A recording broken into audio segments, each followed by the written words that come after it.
presentation.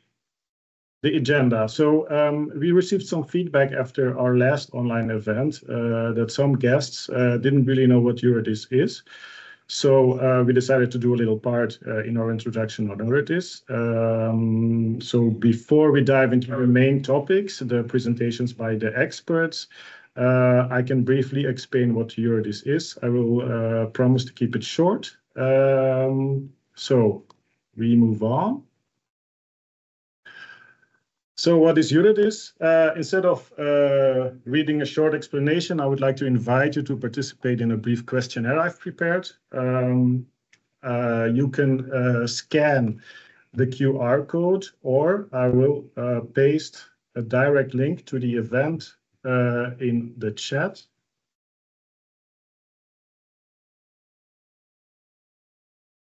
And if you click on the link, you can participate on your PC.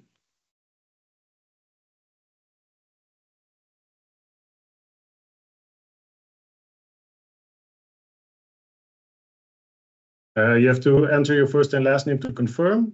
And then we can start. I have to quickly share a different screen.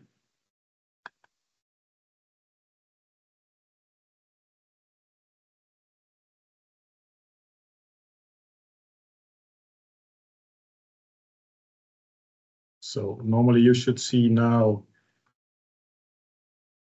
a message that the quiz has not started yet. I see that 32 people already entered, 33. I will give it a couple of seconds.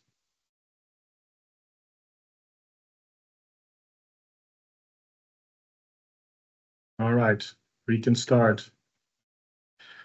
Normally you see the first question appear. There's a timer of 30 seconds. Do you know what Eurydice is? It's a little poll question. So yes, it rings a bell, but I don't know what it is exactly. Never heard of it. I only know that I'm sometimes being asked to fill out complicated questionnaires for Eurydice. So all the national units present should answer yes.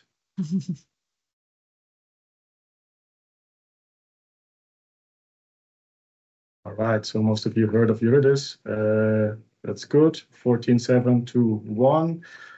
And 2 people never heard of Eurydice. That's good. So we can continue with the next question. What is Eurydice? Eurydice controls the progress made in member states on implementing EU legislation. It is a network whose task it is to explain how education systems are organized in Europe and how they work. It gathers information for the purpose of coordinating policy. Eurydice is an EU program that member states are required to fund themselves, or it was a character in Greek mythology and the wife of Orpheus. So multiple answers are possible. All right, so there were 2 correct answers. In fact, Eurydice is in fact a network whose task it is to explain how education systems are organized in Europe and how they work. Yes, and a Google search on Eurydice to find a good definition brought me to the fact that it was also a character in Greek mythology. Final question is on the work packages. Multiple answers are possible. What is included in the work packages for Eurydice? Participating in online events of other national units, gathering information for the publication of comparative reports, drafting and updating the description of the national education systems, participating in international studies about education, or provide information about vocational education and training.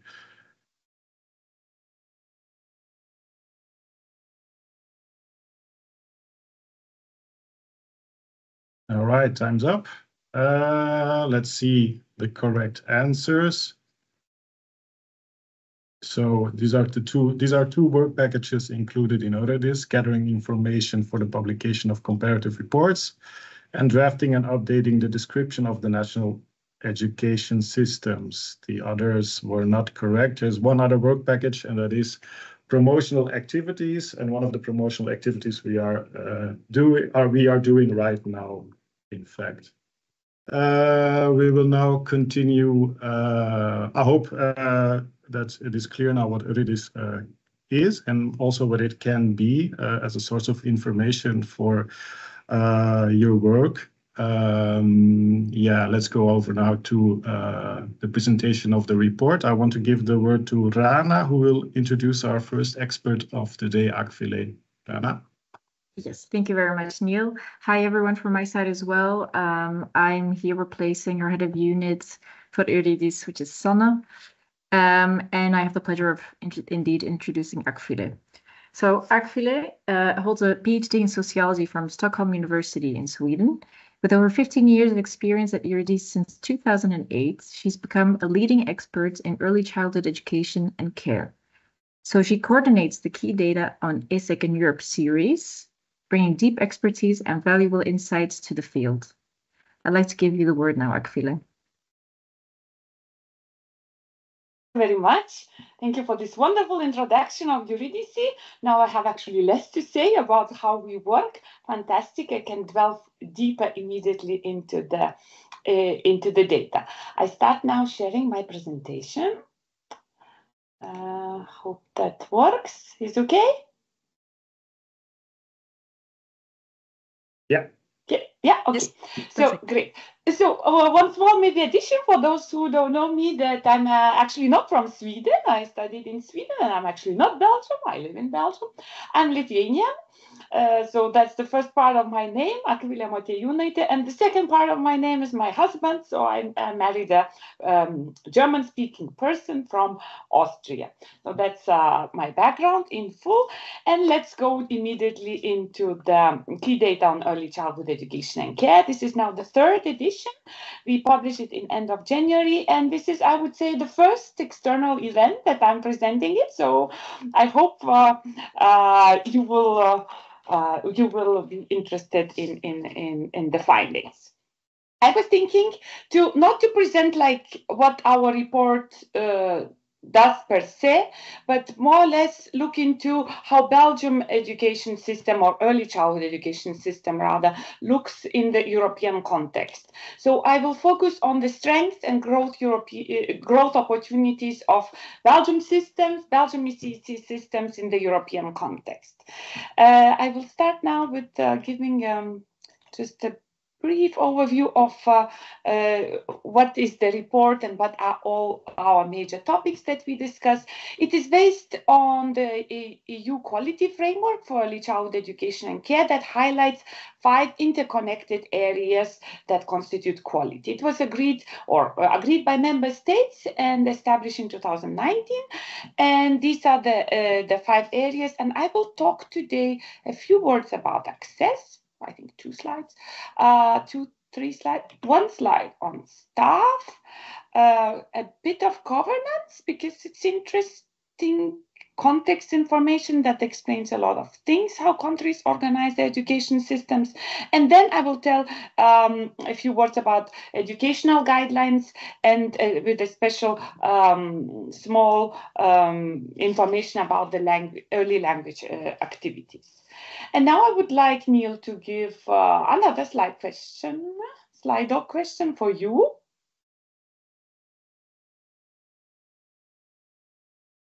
That shows a bit what is inside of this presentation. Yeah, so normally I will reset the time. Normally you would see now on your book lab, on your where you did the quiz, you will see. Or should I stop sharing?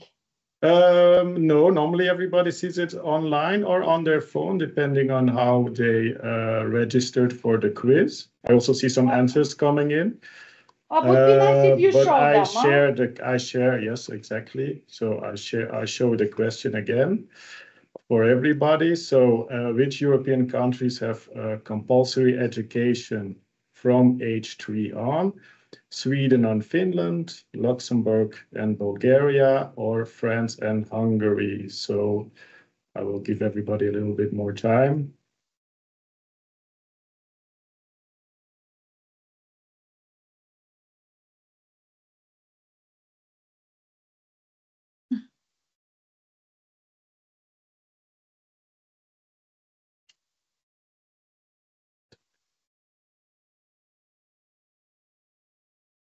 So 10 more seconds.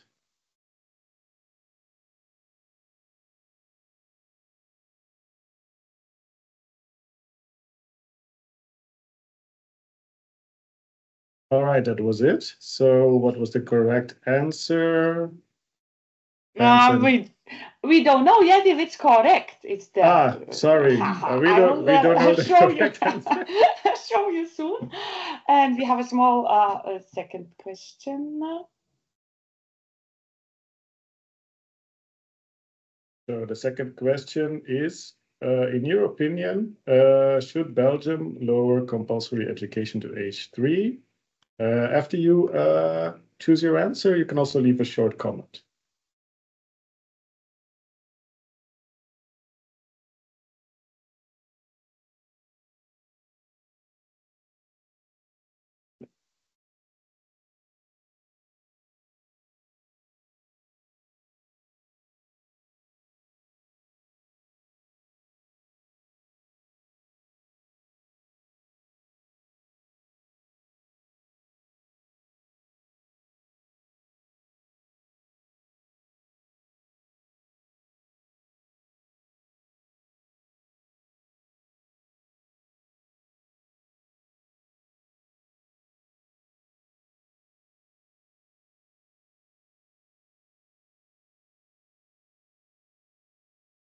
Right, time's up. So yeah, we have 65% no and 35% yes.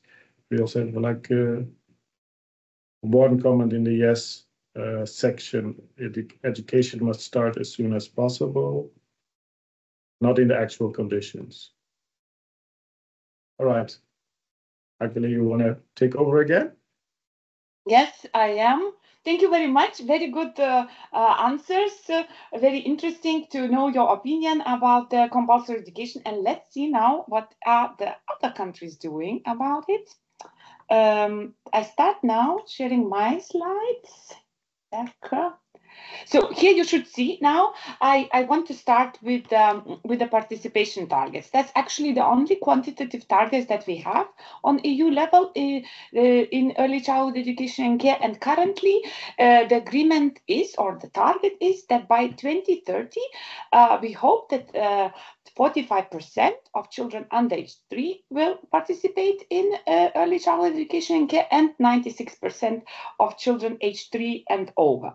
Currently, the situation is not that far. The average situation is not that far for all the children in pre-primary education. So on average in EU, this is very close, 93%, but of course, it's not in every country. And for under 3s, there is a bit more work to do, and maybe also a bit more measuring work to do, because it's actually from 0, so it also depends on the length of the childcare leave. And let's see, how is Belgium in this? Oh, wait a minute, click. Yeah, so Belgium actually is very good on both aspects. Well done. And here it's for all communities, even though the Belgian German community is not part of Eurostat data, but they also have high participation rates in both age groups. So that's really one of standout sort of achievements of Belgium. Let's look at now next. Now, the other thing, here is a bit complicated graph, but I wanted to show this because it shows it is the most important regulations about access to early childhood education. So here we have on the bottom, we have exactly the childcare leave that I said. Here it's computed that here it's shown that 66% of previous earnings paid. So there might be some other weeks that or months that parents are entitled, but it has to be at that level that is possible to survive and not to be desperate to go back to work. So this is the well-paid leave. Here I highlighted Belgium. Belgium has quite short well-paid leave, as you know, and this is really, quite among the shorter in Europe. On the average, it's about 9-10 months if we count the EU countries. And then this graph shows in black already if the primary compulsory primary education starts. So in most countries it starts at age 6, but there are a few that start at age 7. And pink is the part with compulsory early childhood education. And as you know, Belgium has already introduced this for the children from age 5 from 2020. There is also a legal entitlement. That means from when a place is guaranteed. Belgium has it quite early. And previously it was Belgium French and Flemish communities that had it from age 2.5. But from this September, I hear that German-speaking community has also extended this from age 3 to 2.5. So now all communities are very much aligned in this general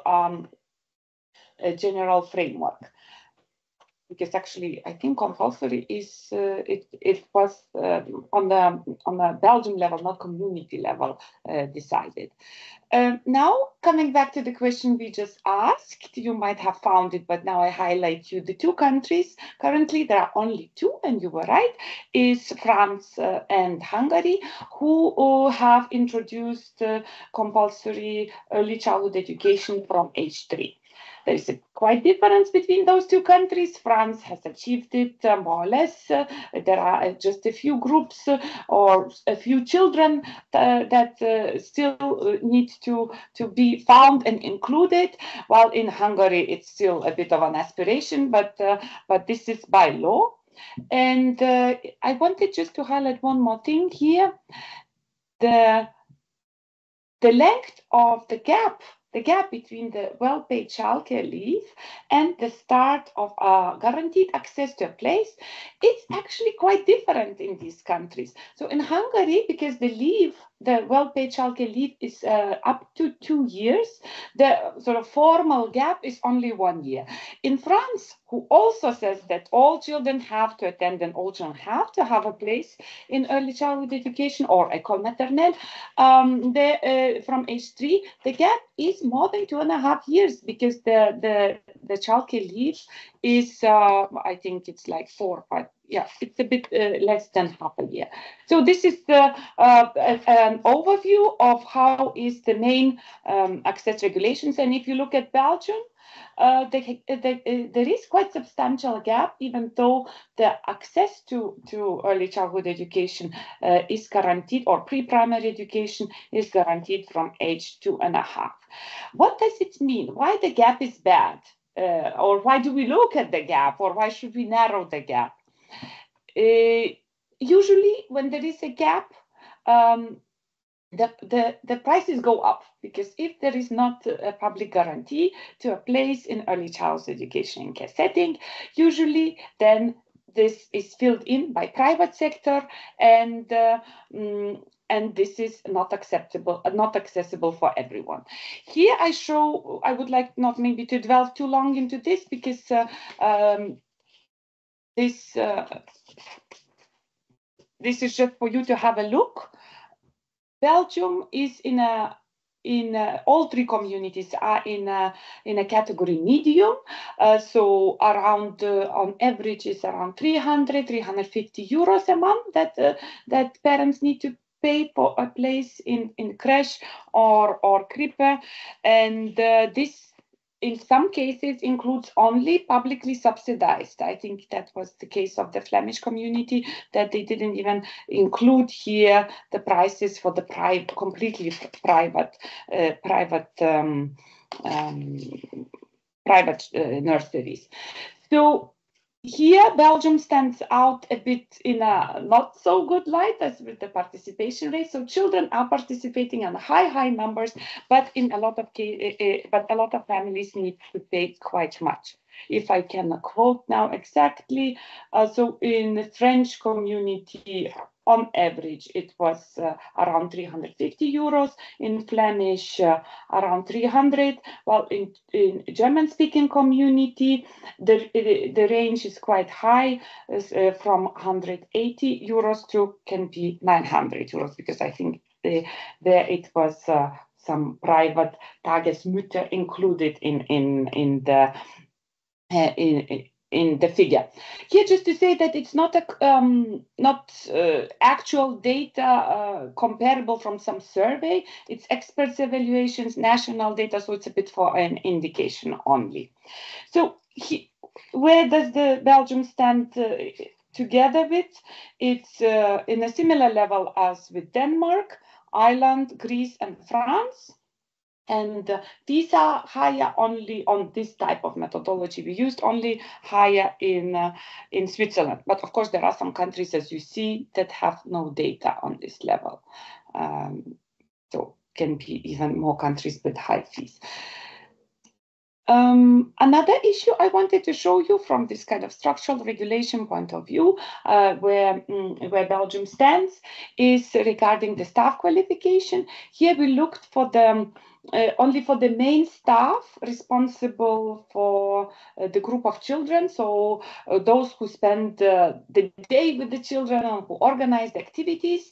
And it's not really a clear agreement yet on the EU level, but at least for the indicators for comparison, we say that the high qualification should be minimum bachelor degree in education on early childhood education and care.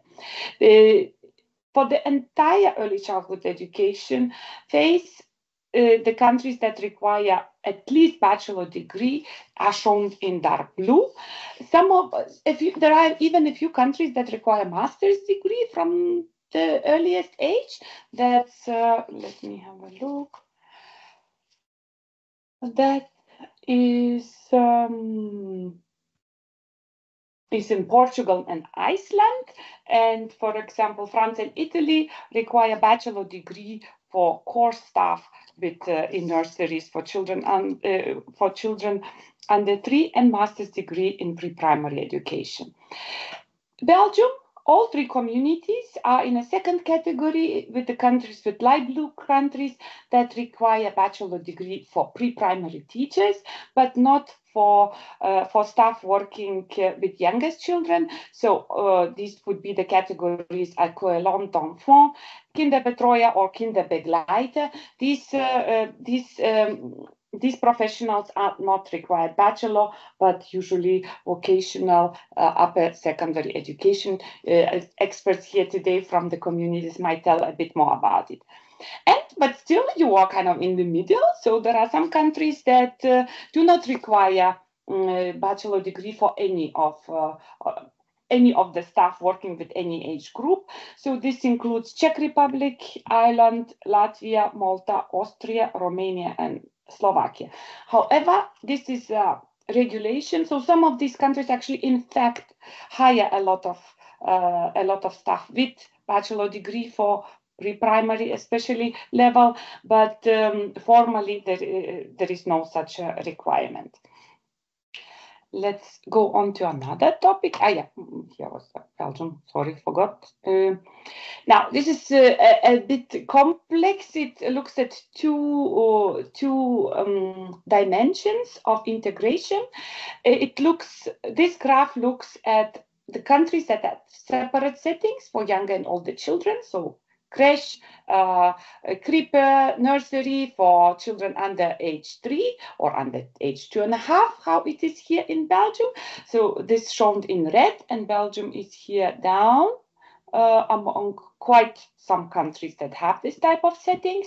And then the other option or the other form is to have one setting for all the children. So everyone is under the same roof. So this is an integrated early childhood and care setting that children start after the parental leave is over, or sometimes even earlier, and in some group with higher, usually a bit higher amount of staff, and then they stay in the same place till they move to primary school. And sometimes it's with the same type of staff, sometimes it's some of the less assistants, and some countries do it a bit that they change staff from year to year. So this depends, but in principle the child stays in the same place more or less and with the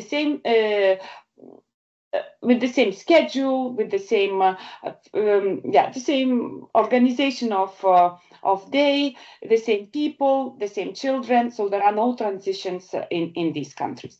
So that's one very important aspect for child. If we talk about what is important for child, what transitions, what situations are difficult for children and families, the theory says and best practice says this should be avoided if possible.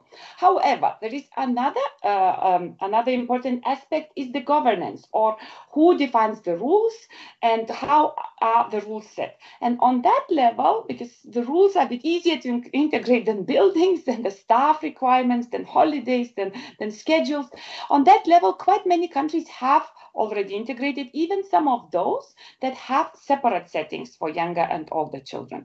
So, and there are a few recent examples, I think, or more or less even all of them are quite recent. So Italy, Luxembourg, Malta, and Romania have actually introduced this, that moved the governance for childcare part for under 3s to Ministry of Education during actually the time I work in Eurydice, so in the last 10, 15 years, or last few years.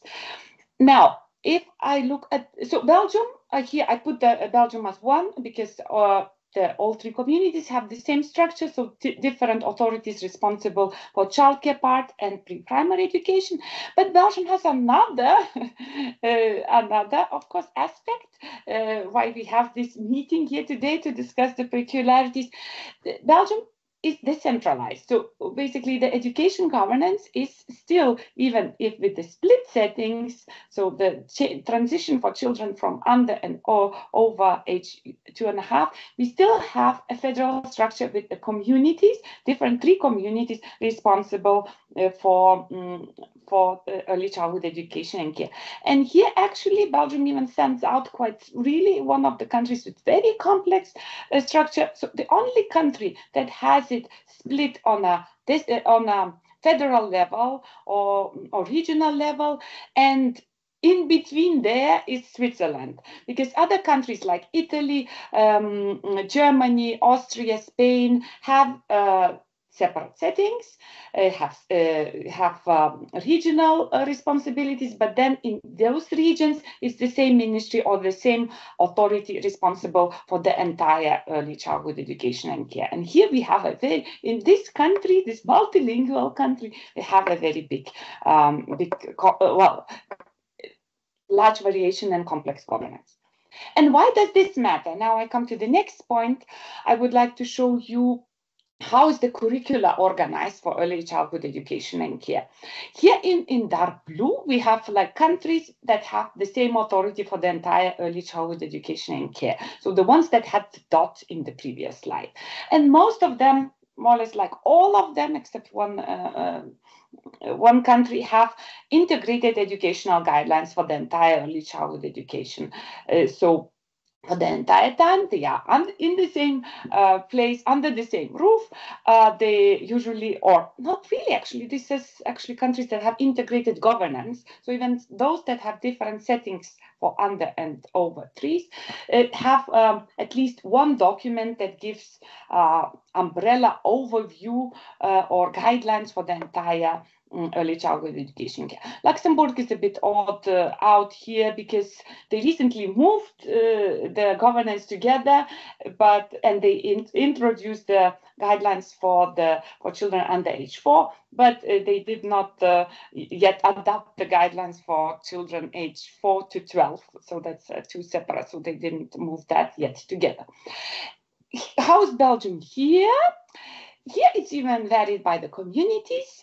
In French and Flemish communities, there are different educational guidelines for creches, for how's in Dutch the name, not nurseries, and for pre-primary schools.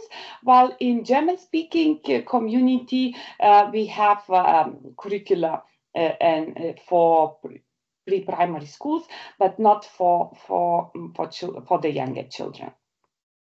And this very much depends, this is quite often situation in countries that have different authorities for these 2 phases of early childhood education and care, because once the different authorities are are in charge of pre-primary and childcare, then it's either they usually do different documents or have no guidelines for the younger children, because if it's often the case, welfare, family, sort of more health-oriented authorities responsible for under threes, they don't issue the educational guidance for this level. Okay, and I'm almost done. The last slide is just a small example about what can be in the curricula. We chose early childhood activities. In the report we have several sort of hot topics of nowadays, including digital and sustainability. But here for you today, we together with the organizers of and the experts of this event, we chose this aspect because this will be later picked up by some other speakers. So just wanted to say that normally, even if we looked for the entire ECC, including childcare and pre-primary, most of the countries in Europe do not include yet the foreign language activities or languages or activities in the languages that are not in the language of the service of the setting. Belgium, here, all three communities have a bit different regulations. So in German-speaking community, all children from age 2.5, 3 in that part for pre-primary education, maybe a bit later, we didn't look exactly which years, but at that level need to learn one foreign language, which is French, or need to learn, like it's introduced at that level. In French community, it's a bit it's quite a nice way of starting to learn languages with young children. So we called awakening all children to linguistic diversity. So I can quote maybe now, what does it mean? It consists of discovering, exploring, and comparing a variety of languages to make children aware that there are different languages and how to learn them in a playful, easy way and fun way. And in Flemish community, on the level of guidance, on the level of the curriculum, education issue documents, there is no mentioning of early language activities. Plus, there is another interesting point to mention that a few countries also focus on home languages, so basically the languages of the children who come to the setting. And I'm not saying that this is not done in Belgium. I'm saying this is not recommended or asked to be done at the community level, at the documents that guide the practitioners what to do with the children. Because I've seen it done sometimes, but there was a variation. Sometimes it's done and sometimes not really, because of course I had my kids also here raised in Belgium, and I visited quite some creches here and listened to what they do. Okay, now the last slide, the overview. If we now conclude from this very brief presentation from a very big report, what I looked at and wanted to highlight. So the big strength is that Belgium has a very high participation rates and the targets are already achieved. So at that point, it's already quite good, of course, compared to other European countries. And I'm not saying that there is not still higher demand for the youngest children. I know there are some shortages, especially for the youngest children directly after the parental leave and childcare leave is finished. Therefore, yeah, there is still a gap, although not as much as in some other countries. These are quite high. The governance is very complex, so there is a lot of learning from each other and coordination to do. There could be some more work done in staff professionalization, and I know that French community is already working in that direction. And the curricular alignment would be another point I would like to mention. With this, I thank you and finish my presentation. Here are some links of more information on ECC, what we produce in Eurydice. Thank you. And yeah, I don't know, questions now, later, how do we do? I forgot. Thank you very much, Akvile. Indeed, we have a few minutes for some questions, if there's any in the crowd. Thank you very much, of course, for the presentation. It was very insightful. Bien, il semblerait qu'il n'y ait pas de questions ni dans le chat, ni personne qui pose la main. Ah si, il y a une question qui est posée ici. I see Alexandra Fernandez da Silva Tejas. Maybe if you have your question, yeah. Yeah. Hello. I see that you. You listen? Sorry, I don't know if you prefer speaking in English or in another language. You can choose English, French, German, or Dutch. Portugais? Je vais parler en français alors. J'ai vu, si je comprends bien, dans info, vous avez parlé que pour les enfants moins de 3 ans, il y avait 2 pays qui parlaient que l'éducation c'était gratuite ou qui payaient entre 100 à 200 euros, des choses comme ça. Et je vois étonnement qu'en Portugal, vous avez dit que c'était free of charge. Et que c'est pas vrai. Comme vous avez dit aussi que votre expérience ici en Belgique a montré que certaines choses à niveau de rapport ne coïncident pas tout à fait avec la réalité. Moi, je voulais voir comment vous avez obtenu ces données-là. Ça m'étonne quand même. Voilà, c'était juste ça. Je ne sais pas si c'était clair. Yeah, I understood the question, but like it just was recently introduced the free childcare in Belgium for creches. So I am a bit okay. This is the data we have, and I have a lot of links in the report about this free childcare scheme. I can even check what's its name. Portugal. Because I think it was important that somebody that catch this information have some reality in the place, because like you say before of your experience in Belgium,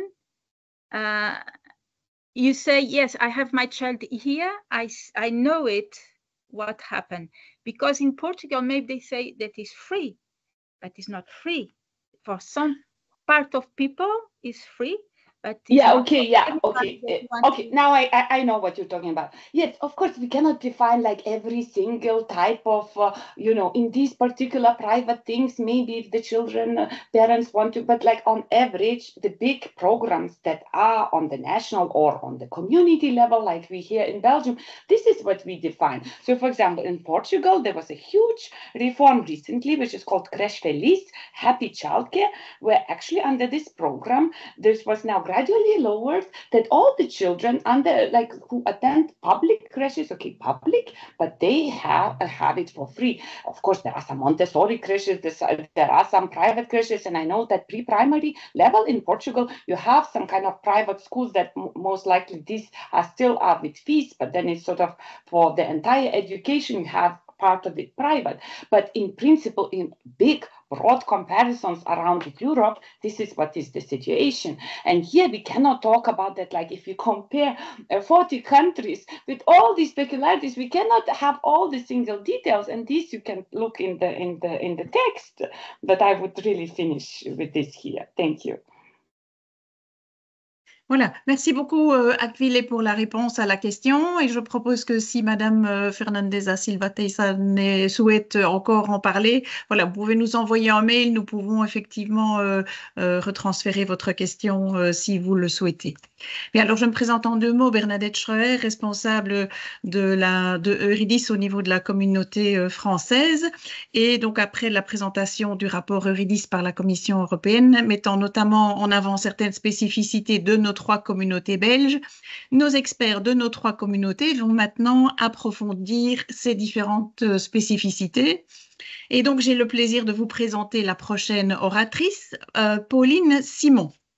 Pauline est support à la direction psychopédagogique de l'ONE, donc l'Office de la naissance et de l'enfance en Fédération Wallonie-Bruxelles, pour les questions de formation initiale. La direction psychopédagogique est une direction transversale et a pour mission de soutenir les professionnels de l'enfance pour les questions relatives au développement global de l'enfant et les pratiques d'accueil de qualité. Sa mission se traduit principalement par la mise en œuvre d'une offre de formation continue et de dispositifs d'accompagnement adaptés, ainsi que le renforcement des formations initiales à l'intention des professionnels du secteur de l'enfance. Parmi ses missions comme support formation initiale, Pauline coordonne la mise en œuvre de nouvelles formations du secteur, certificat de direction, bachelier AEJE, et la récolte des données pour Eurydice. Pauline a donc largement participé à la collecte de données pour le rapport Eurydice présenté par Akvile pour la partie relative à la petite enfance. Avant que nous ne mettions également le focus sur l'enseignement maternel, Pauline nous présente donc ici en particulier 3 spécificités de la communauté française en lien avec le rapport Eurydice, la campagne pour l'investissement des espaces extérieurs, l'évaluation externe et le système qualité, ainsi que des nouveautés en termes de formation du personnel. Voilà, Pauline, à toi pour la partie spécifique à la petite enfance. Merci beaucoup Bernadette, j'espère que vous m'entendez bien. Je vais partager ma présentation.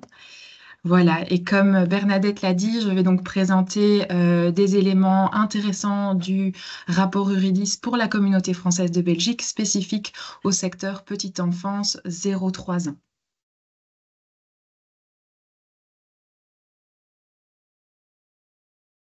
On t'entend plus, me semble-t-il.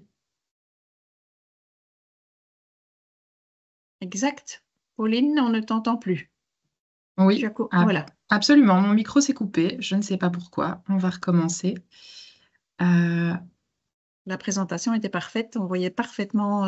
Oui. Hop. Voilà. Par contre, on a été trop loin du coup. Voilà.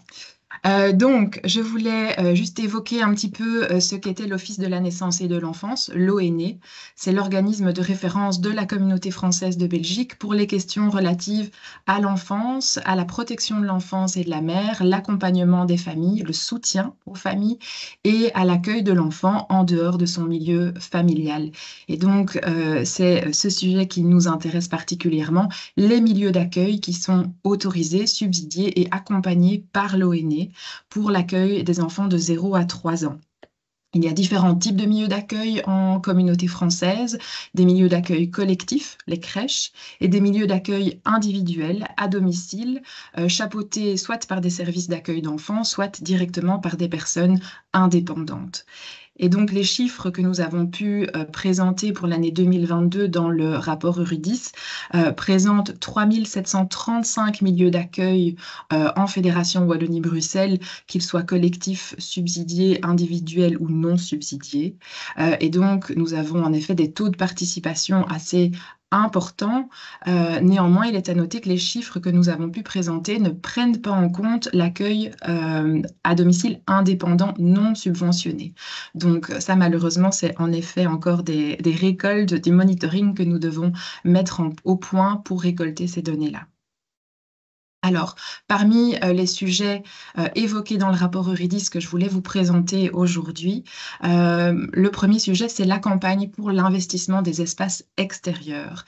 Elle provient d'une étude pluridisciplinaire menée par l'ONE et puis une campagne a été lancée au lendemain des périodes de confinement dues au Covid-19. Cette campagne pour l'investissement des espaces extérieurs avait comme objectif de sensibiliser tant les professionnels du secteur que les parents, de favoriser les échanges entre agents de terrain, de donner une place au regard des enfants et de faire évoluer les représentations liées à l'investissement des espaces extérieurs. Et donc, cette campagne qui s'appelait « C'est dehors que ça se passe », elle découle d'une recherche pluridisciplinaire qui évaluait la perception de l'investissement des espaces extérieurs par les enfants et les jeunes et les risques liés à ceux-ci. Donc, c'était une analyse des représentations des parents et des professionnels. En ont découlé une campagne de communication, des événements un peu partout dans la Fédération Wallonie-Bruxelles, un jeu Memory utilisé et partagé aux familles dans les consultations, une action salopette pour fournir au milieu d'accueil des salopettes pour les enfants, pas d'excuses pour sortir même par mauvais temps, des vidéos et plein d'autres outils de communication. Alors, le deuxième point que je voulais évoquer avec vous, c'est l'évaluation des milieux d'accueil petite enfance.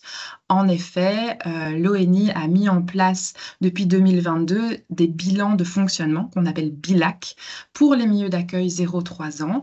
Et ce nouveau mode d'évaluation permettait d'élargir le cadre en soutenant un plan de développement de la qualité.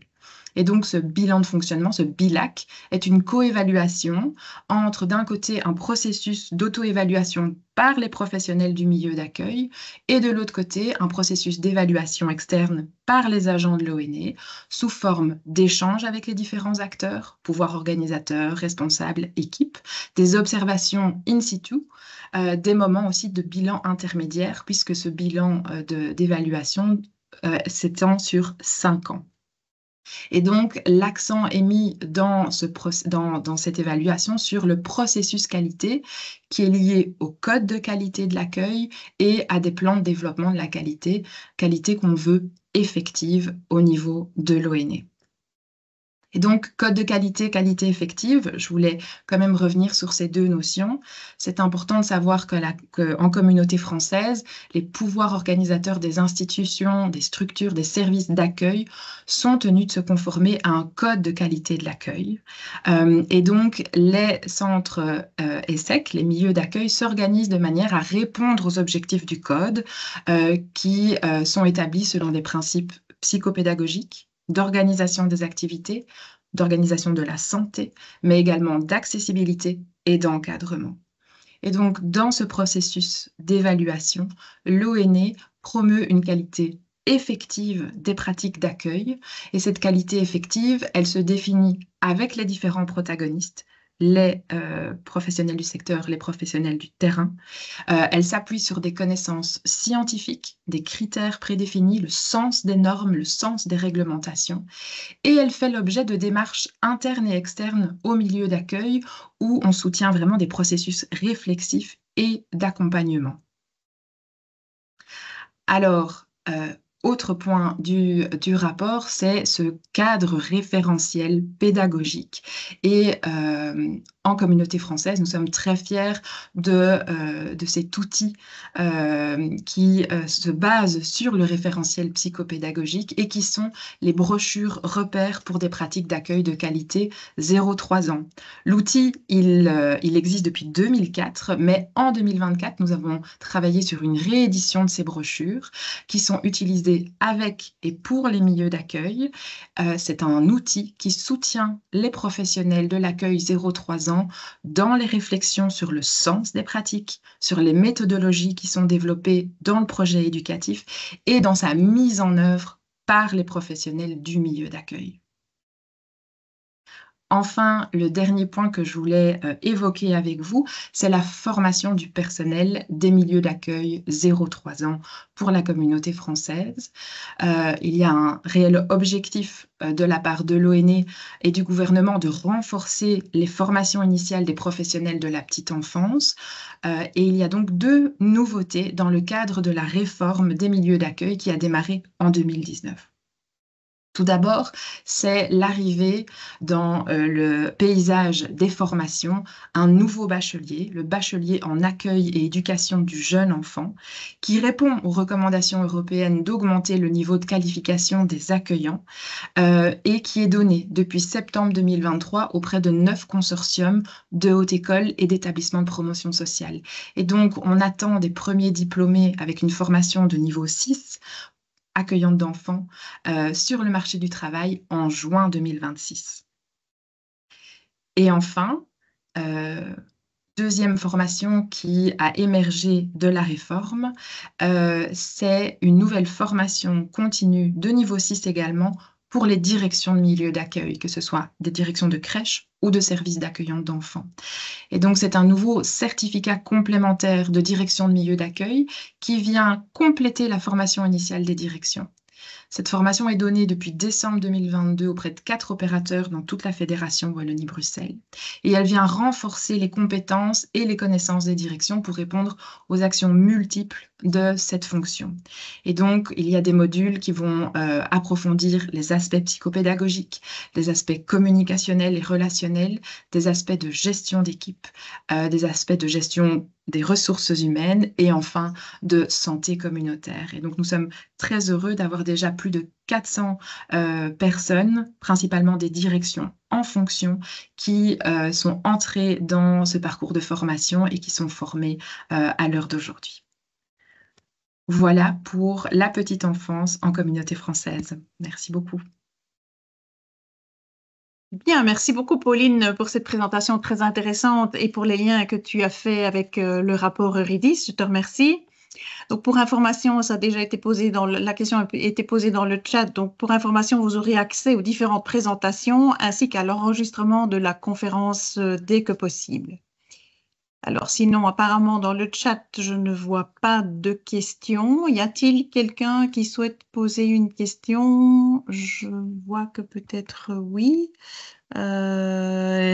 Isabelle, non, elle s'est retirée. Ou bien Isabelle, tu avais une question à poser? Oui, bonjour Bernadette. Bonjour. Bonjour, je m'appelle Isabelle de Coster et j'ai également contribué à ce rapport sur la petite enfance avec Agvilé. Et donc, merci beaucoup à Pauline pour toutes les données fournies pour le rapport à propos des jeunes enfants. Donc, toutes ces données étaient très intéressantes. Maintenant, je me pose une question par rapport à cette campagne sur la sensibilisation aux espaces extérieurs et à la nature. Donc, effectivement, c'est assez particulier parce que c'est quelque chose de ponctuel. Et donc, je me demande est-ce que vous êtes au courant de l'impact que ça a eu et est-ce que vous allez développer des mesures ou des politiques pour essayer de pérenniser les idées qui étaient défendues par la campagne? Merci Isabelle pour votre question. Alors, en effet, l'ONE lance périodiquement des campagnes, mais il est évident que ce ne sont pas des one-shots, ce sont des éléments et des pratiques que l'on souhaite, au-delà de la campagne, pérenniser dans les lieux d'accueil, dans les consultations.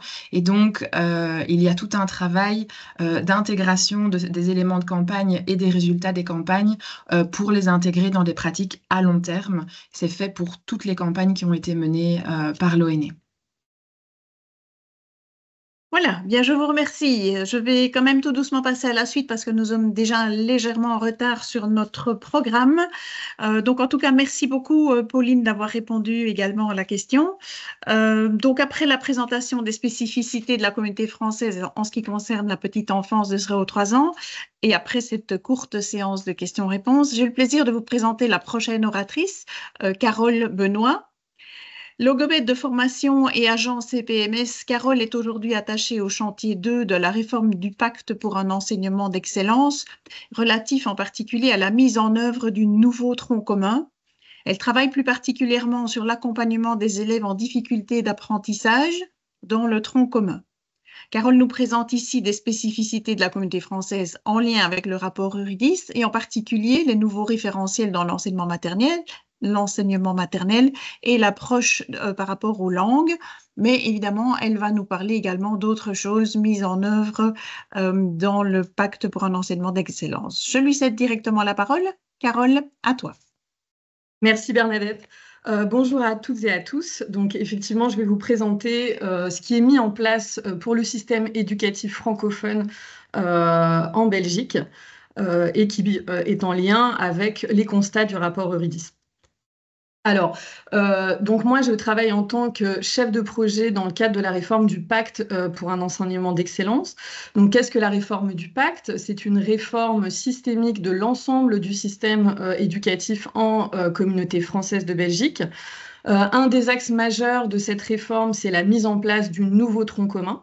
Donc, c'est un nouveau parcours d'apprentissage qui débute de la première année de l'enseignement maternel, donc pour les enfants qui ont 3 ans, jusqu'en 3e année de l'enseignement secondaire. Donc, dans le cadre de cette réforme, de cet axe spécifique, on a mis un focus sur l'enseignement maternel, puisqu'on est évidemment parti du constat qui est relevé notamment dans le rapport Eurydice, du fait que l'éducation en maternelle, enfin l'éducation précoce en fait, va garantir une meilleure réussite de l'entièreté du parcours scolaire. Alors, ce focus mis sur l'enseignement maternel comporte plusieurs axes qu'on va détailler par la suite. Donc, en premier lieu, un renforcement de l'encadrement, donc un renforcement du personnel qui va intervenir en maternelle, la création d'un référentiel de compétences spécifiques pour le maternel, un renforcement également de la gratuité scolaire et de la fréquentation régulière de l'école maternelle, un soutien à la maîtrise de la langue d'enseignement, donc au français, un renforcement aussi de la découverte des langues étrangères, une amélioration du suivi pédagogique des élèves et enfin, évidemment, un renforcement de la formation des enseignants pour accompagner l'ensemble de ces mesures. Alors, dans un premier temps, le renforcement de l'encadrement. Donc, le budget a été augmenté entre 2007 et 2019. On a augmenté le budget d'encadrement maternel de 7%. Donc, ça a permis d'engager des enseignants supplémentaires, des enseignants spécialisés en psychomotricité, également des puériculteurs et puéricultrices, et aussi des logopèdes dans les centres psychomédico-sociaux. Donc, l'objectif de ça est évidemment d'améliorer l'accueil des enfants et de faciliter la transition entre la crèche, la maison et l'environnement scolaire. Le deuxième axe, c'est la création d'un référentiel de compétences initiales. Donc, c'est un document qui est commun à l'ensemble des écoles de la communauté française et qui définit pour les 3 années de maternelle les savoirs, les savoir-faire et les compétences attendues chaque année. Donc, il ne s'agit pas d'apprentissage formel. L'enjeu n'est pas de primariser l'enseignement maternel, évidemment, mais plutôt d'accompagner le développement global de l'enfant. De développer son autonomie, de développer sa créativité, de développer évidemment sa pensée, d'améliorer sa maîtrise du langage oral et de le sensibiliser aussi au langage écrit. Et donc ce référentiel a été élaboré en cohérence avec les référentiels de l'enseignement primaire qui ont aussi été revus pour faciliter la transition entre l'enseignement maternel, entre le niveau maternel et le niveau primaire. Un autre axe, c'est celui de la gratuité scolaire qu'on a évoqué dans le cadre du rapport Eurydice. Donc des efforts ont été faits à ce niveau-là pour que les écoles puissent fournir l'ensemble du matériel scolaire nécessaire aux apprentissages, pour que les parents n'aient plus à fournir ces éléments-là. Pour les activités culturelles et sportives qui sont organisées au sein de l'école, les dépenses qui peuvent être demandées aux parents sont désormais plafonnées dans le cadre d'un décret. Il y a aussi des mesures qui ont été mises en place pour faciliter, améliorer la transparence en fait, des écoles au regard des parents vis-à-vis des frais scolaires. Donc les écoles doivent les annoncer en début d'année scolaire et faire un bilan périodique tout au long de l'année. À ces mesures sont associées les mesures liées à l'amélioration de la fréquentation régulière de l'école. Donc, comme ça a été évoqué par Agvilé, l'âge de l'obligation scolaire a été abaissé de 6 ans à 5 ans. L'ambition sera progressivement de descendre à 3 ans, mais pour cela, on a donc élaboré toutes ces mesures autour de la gratuité pour encourager la scolarisation des enfants dès 3 ans, ce qui fonctionne puisqu'on a une très large partie des enfants scolarisés en communauté française qui débutent leur scolarité à 3 ans. Et donc, on sait évidemment que la scolarisation la plus précoce possible va permettre de lutter contre les inégalités scolaires. Alors, un autre projet est celui du renforcement de la maîtrise de la langue d'enseignement, puisque il est identifié que le manque de maîtrise de la langue du pays, enfin de la langue d'enseignement, est aussi un facteur d'inégalité scolaire. Et donc, plus tôt on met en place des mesures, plus tôt moins les difficultés vont s'accumuler. Et donc, un dispositif spécifique a été mis en place en Fédération Wallonie-Bruxelles, en communauté française, qui s'appelle le dispositif FLA. Français langue d'apprentissage. Et donc, dans le cadre de ce dispositif, on identifie à l'aide d'un test, un test qui porte sur la dimension de compréhension et d'expression orale, identifier les élèves qui ont des difficultés avec le français, et ce qui va permettre à l'école de recevoir des financements complémentaires pour mettre à disposition des enseignants pour soutenir spécifiquement ces élèves. Il y a aussi des mesures pour sensibiliser les enfants aux langues étrangères. Donc, dans le tronc commun, l'apprentissage d'une langue étrangère débute en 3e primaire et une deuxième langue en 3e secondaire. Et donc, à partir de la première maternelle jusqu'en 2e primaire, il y a une période dans la grille horaire qui est dédiée à l'éveil aux langues. Et donc qui a pour objectif de sensibiliser les enfants à la diversité des langues étrangères, au-delà des langues qui sont parlées dans leur pays, donc en l'occurrence le néerlandais, l'allemand et le français, et aussi de les sensibiliser à la diversité des cultures. Donc ce n'est pas centré sur l'apprentissage d'une langue, mais plutôt sur la sensibilisation et l'éveil aux langues. Pour cela, il y a un référentiel qui a été élaboré, qui donne des pistes didactiques concrètes aux enseignants pour mettre en place ce dispositif. Il y a aussi un renforcement de l'immersion linguistique qui a été mis en place, qui peut être organisé désormais à partir de la 3e année de l'enseignement maternel. Et ce projet vise à permettre l'organisation d'une partie des cours dans une langue étrangère, le néerlandais, l'allemand ou l'anglais. Donc c'est un projet qui fonctionne bien puisqu'on a 174 écoles qui pratiquent l'immersion linguistique en Fédération Wallonie-Bruxelles à partir de la 3e année de l'enseignement maternel. Enfin, des mesures permettent d'améliorer aussi le suivi pédagogique des élèves en maternelle. Donc l'objectif, c'est d'encourager les enseignants à recourir à des pratiques d'évaluation diagnostique, des pratiques d'observation des élèves le plus tôt possible dans l'année pour identifier les difficultés et mettre en place des mesures tout au long de l'année pour soutenir l'élève et l'accompagner au mieux dans ses apprentissages. Et pour cela, l'équipe pédagogique peut s'appuyer donc sur l'encadrement renforcé que j'ai déjà évoqué, donc les psychomotriciens, puériculteurs, logopèdes des centres PMS notamment. Le référentiel est aussi adapté pour encourager ce type de pratique. Il y a aussi un guide sur l'évaluation diagnostique et formative qui a été élaboré par l'Université de Liège, qui est spécifique à l'enseignement maternel. Donc, c'est un outil qui présente des outils très concrets, qui se basent sur des pratiques qui sont déjà installées dans certaines classes en communauté française et qui donc proposent aux enseignants de mettre en place ces outils dans leur classe. Un outil informatique, une application informatique a aussi été développée pour l'ensemble, pour tous les élèves de la communauté française. C'est un outil informatique qui permet aux équipes pédagogiques de suivre l'élève, de garder une trace en fait du suivi pédagogique de l'élève. Les informations sont transmises d'année en année, ce qui permet d'avoir un meilleur suivi tout au long du parcours scolaire. Les informations qui sont encodées sont aussi accessibles aux parents et également au centre PMS, donc ce qui permet une meilleure communication entre les différentes personnes qui gravitent autour de l'élève.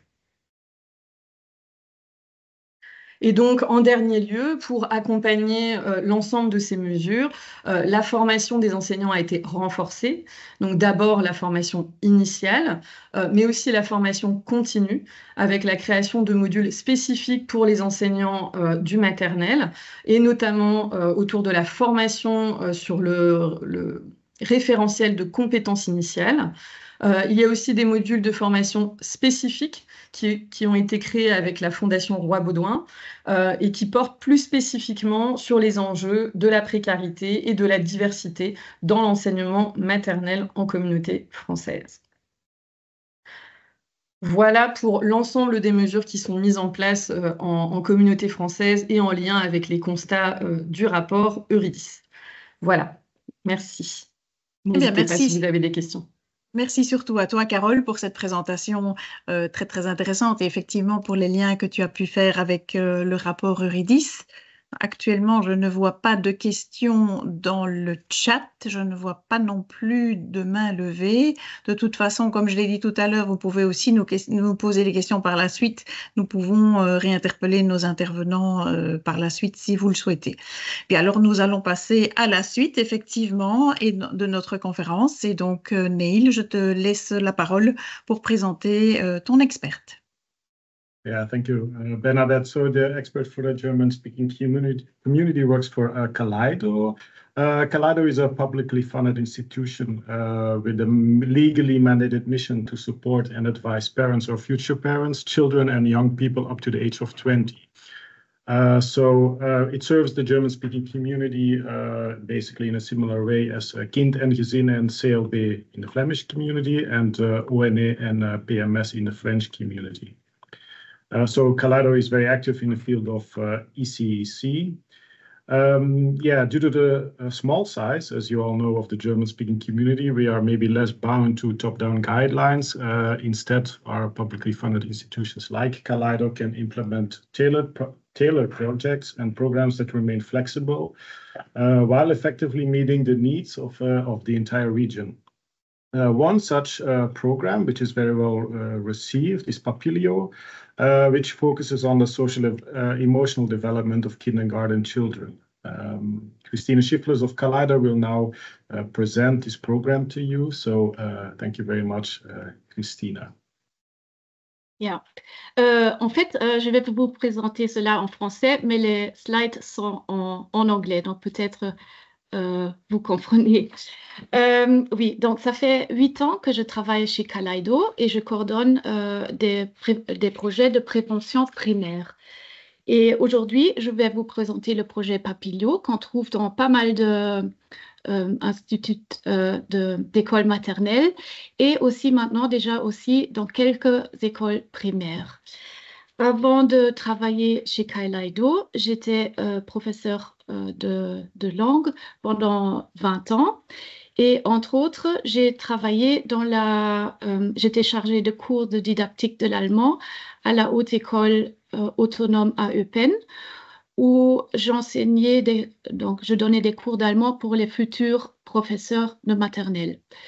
Et quand ils étaient en stage, j'avais l'occasion de discuter avec beaucoup d'institutrices maternelles sur le terrain et on me donnait le feedback qu'il y avait de plus en plus de défis dans le domaine socio-émotionnel des enfants et les institutrices maternelles demandaient de l'aide et ils se sentaient un peu oubliés.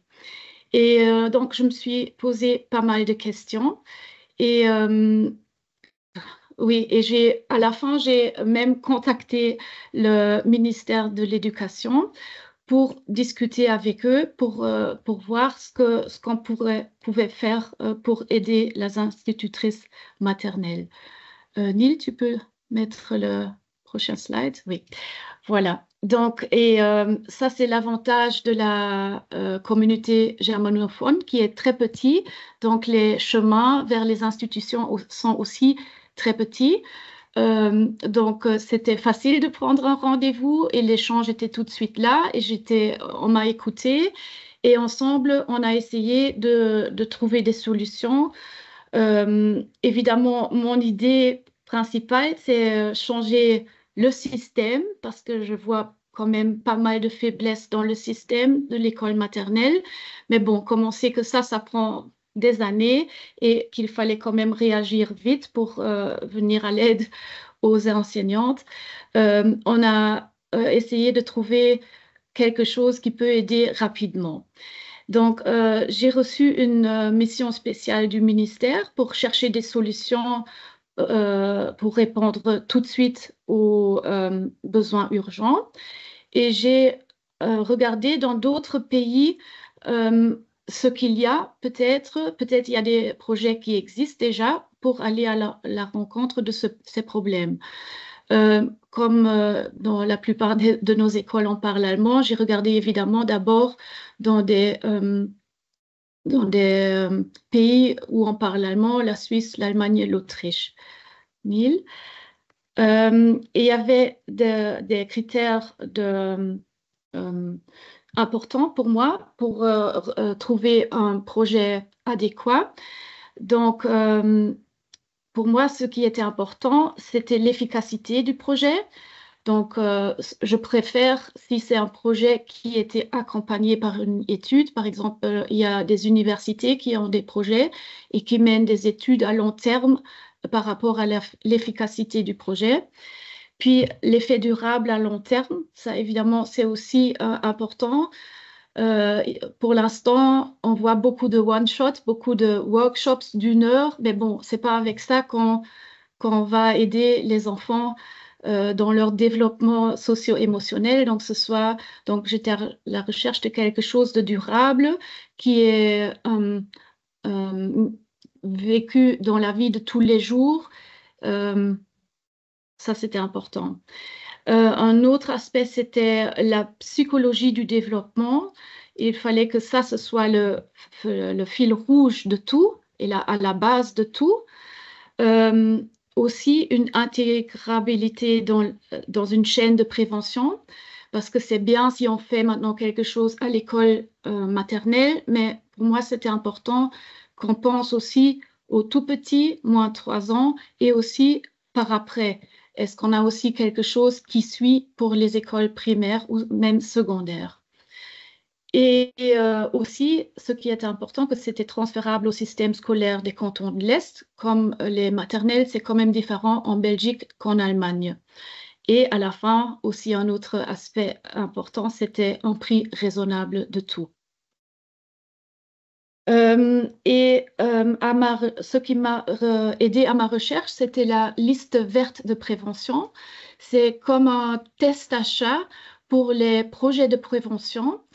Et ça m'a beaucoup aidé pour repérer des différents projets qui existent dans les différents pays. Et donc, j'ai trouvé un projet qui me semblait assez bien. Et c'était le projet Papilio.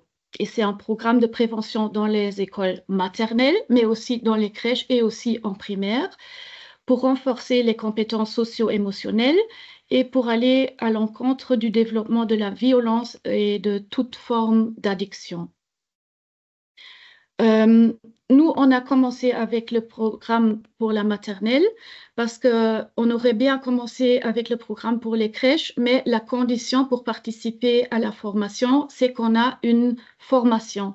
Et en communauté germanophone, il ne faut pas avoir de formation de base pour travailler dans le secteur de la toute petite enfance. Donc là, on ne pouvait pas, donc c'était pas on pouvait faire la formation, mais on ne pouvait pas la donner aux gens qui travaillent dans ce secteur comme ils n'ont pas de formation de base chez nous. Mais par contre, les institutrices maternelles, ils ont une formation de base et les primaires aussi, évidemment. Donc là, on pouvait faire la formation pour après enseigner ce programme aux instituteurs maternels et primaires et eux, ils le faisaient alors dans leurs écoles. Voilà.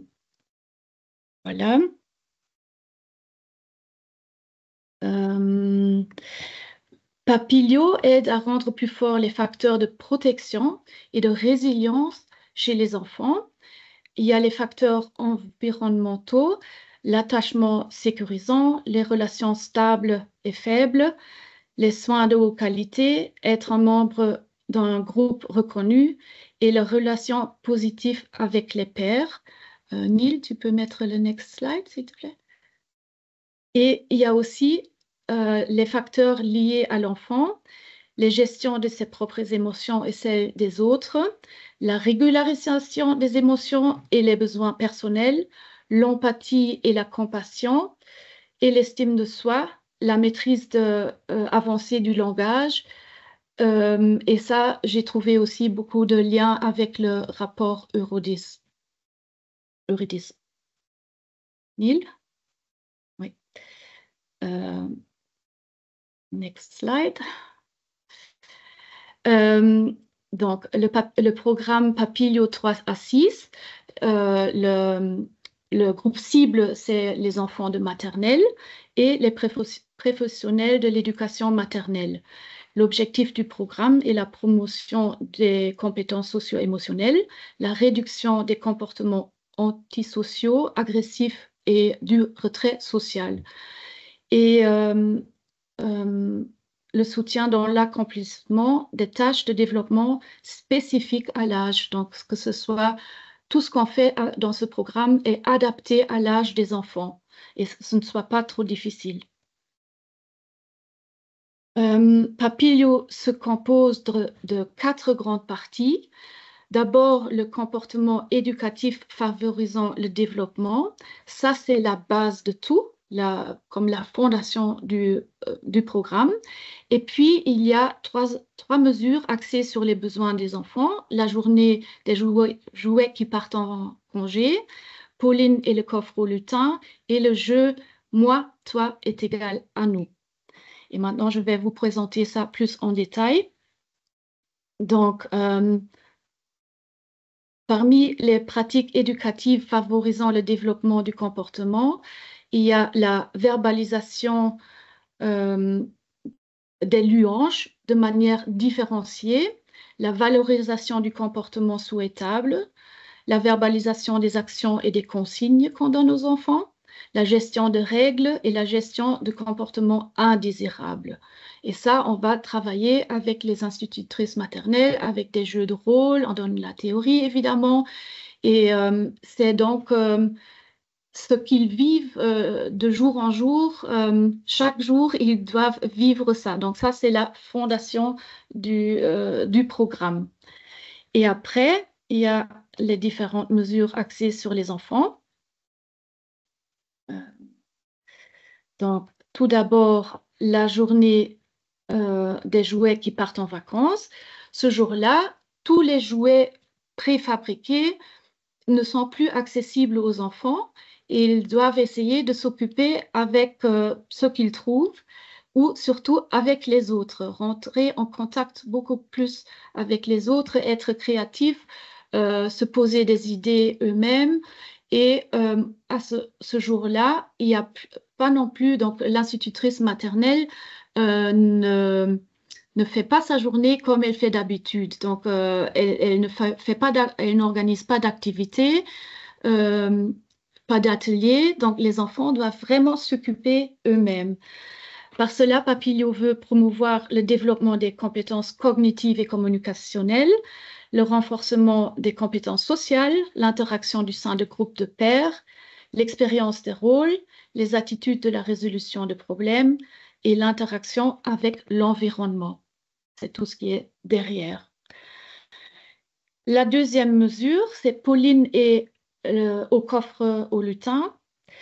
Et là, c'est la mesure avec laquelle les enfants apprennent à connaître leurs émotions et à les régulariser.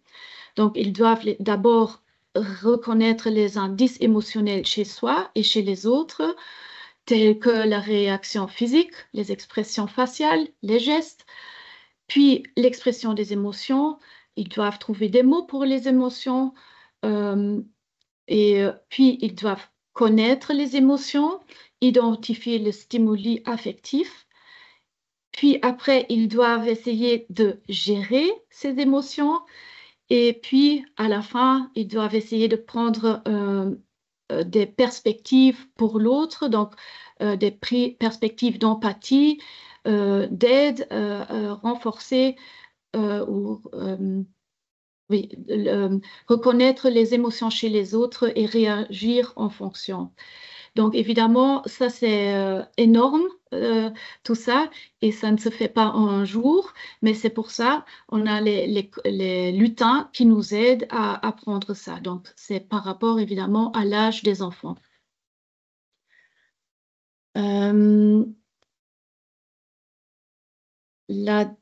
Donc, ici, il y a un exemple.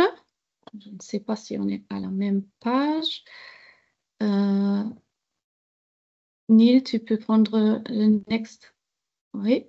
Donc, comment on fait ça? Donc, c'est le matin, les enfants vont trouver une petite caisse et il y a un CD dans la caisse.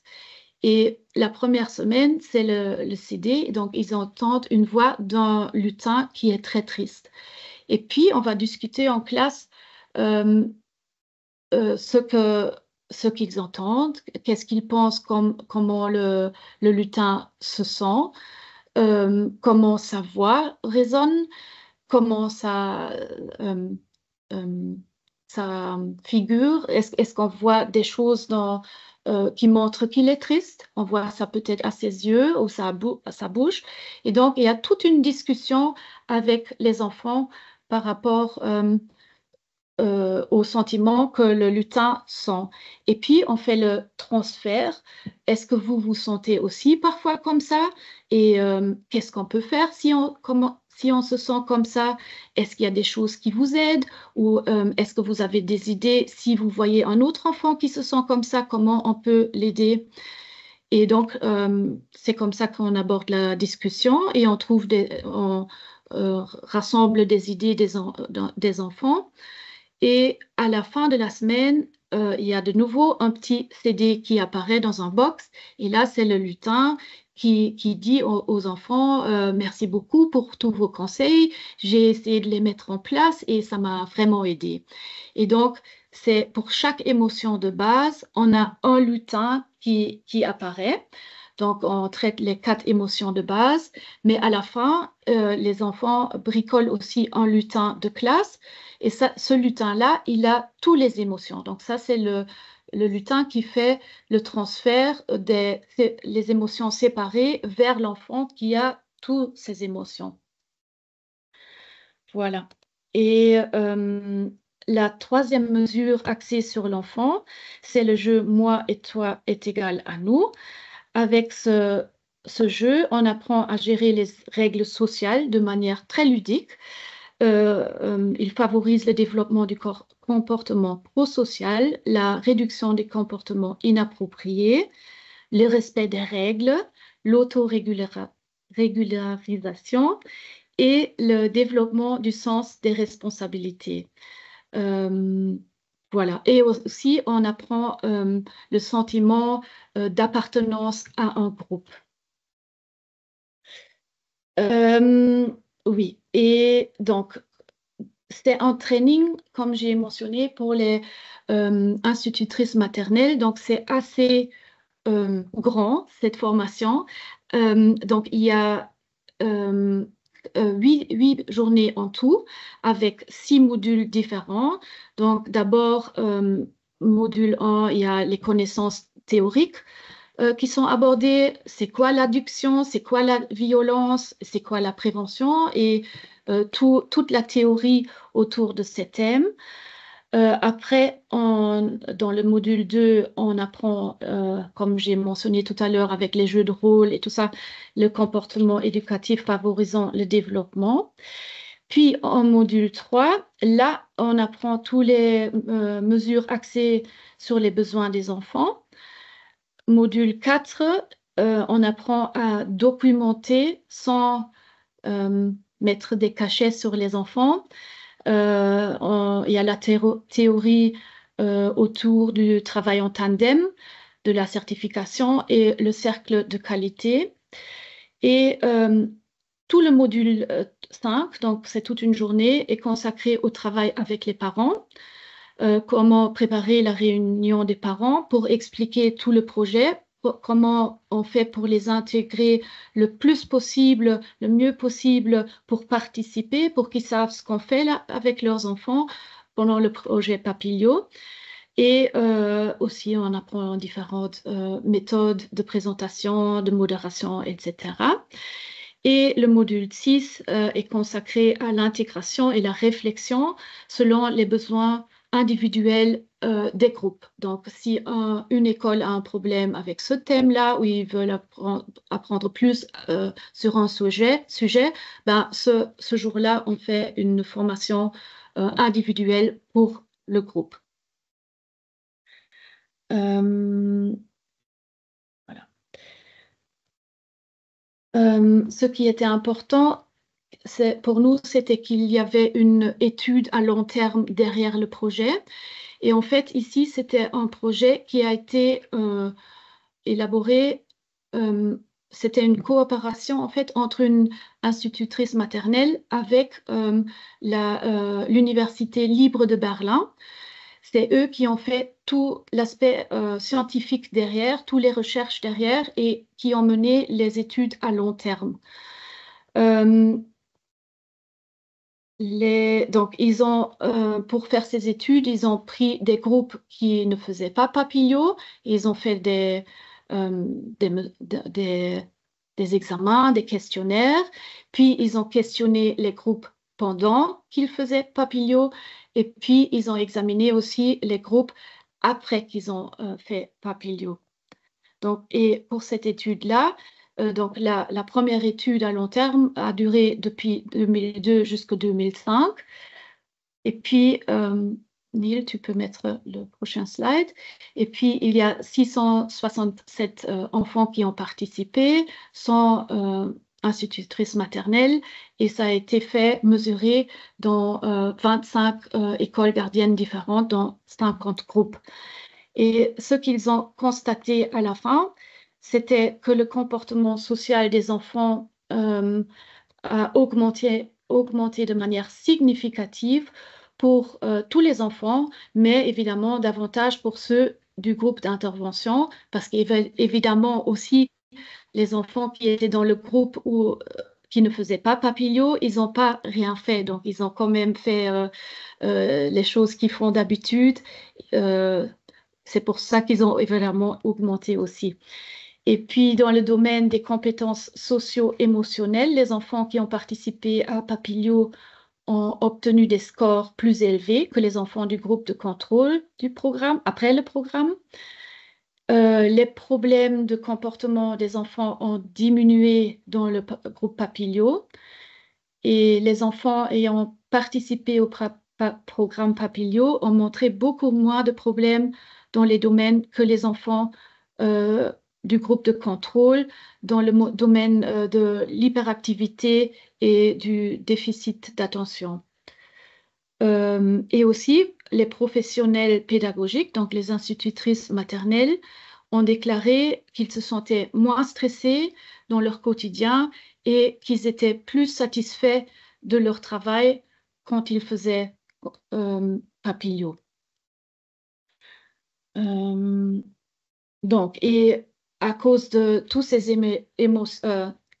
éléments-là, on a décidé de mettre en place papillot dans la communauté germanophone. Donc, d'abord, on a négocié un peu le prix parce que c'est le programme avec les meilleurs scores en Allemagne, mais c'est aussi le programme le plus cher en Allemagne. Donc, en Allemagne, pour participer à Papillot, pour faire la formation, une institutrice maternelle paye environ 1 000 €. Une partie en Allemagne est remboursée parmi les... comment dire, je ne trouve pas le mot en français, health insurance, donc les mutuelles. Mais bon, comme on ne fonctionne pas comme ça en Belgique, j'ai négocié avec eux et on a trouvé un commun accord et donc le prix était moins élevé pour nous et c'est chez nous la communauté germanophone qui paye le prix pour tous les institutrices maternelles. Donc, j'ai fait un projet, donc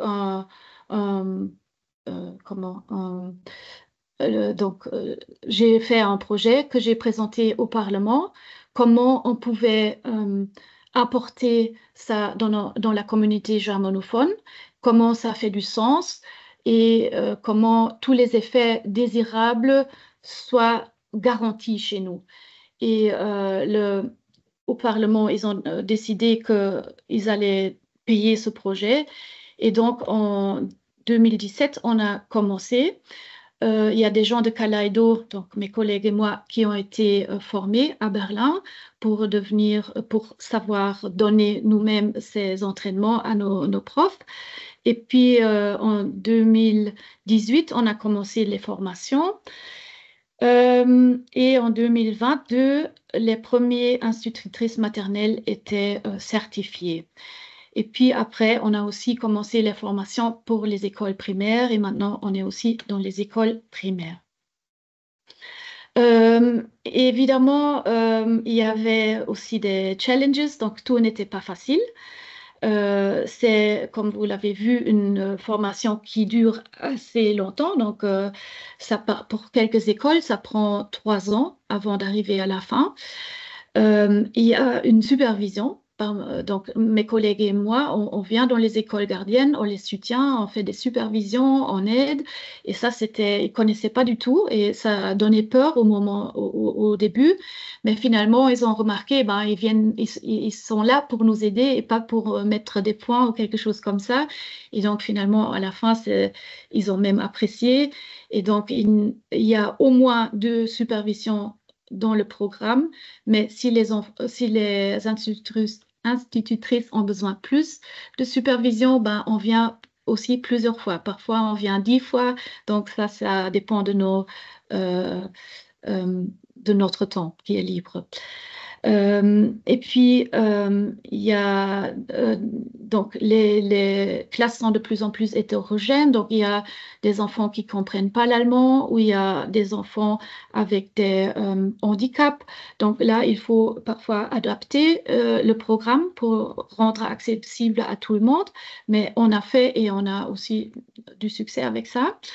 Et puis, c'était surtout la journée où les jouets partent en vacances qui était le plus difficile pour nos institutrices maternelles parce qu'ils ne connaissent pas du tout la façon de laisser les enfants réagir eux-mêmes.